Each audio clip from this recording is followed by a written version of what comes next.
Well, my granddad moved down there in 1911. Times were hard. He would farm a while and he'd get poor and hard up and he'd go work in the mines. It was all in timber except a couple of ridges that had some cleaned off. They'd grow tomatoes and strawberries on them. We'd go in there and frost seed it. We'd overseed it. And of course later fescue come into this country and we'd walk it and sow fescue, and that's how most of these hills got cleaned up and gotten grass. And after that, of course, you fought the brush. It's been 2 or 3 lifetimes of work, but that's kind of the story of the place. Yeah, it's home. I was raised on these hills.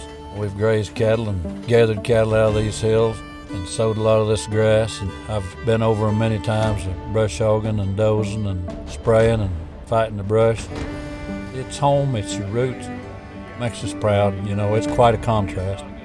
It's a constant battle of spraying and keeping the sprouts off, but it looks so much different than it did back then.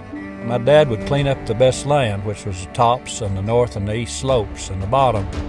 You have to rank your pasture first. If you don't have any pasture, you're not going to have any cattle. The better your pasture, the better growth and gain you've got on the cattle. We call ourselves cattlemen, but we're really grass producers. Using Graze-On next, and then the Duracor, we put a lot of that in the fertilizer. You know, they say, and I believe it, you can grow a pound of grass for that pound of weed that you get rid of, and of course grass is going to do them a lot more good than weeds. The more grass we got, the longer we can wait before we start feeding hay in the wintertime.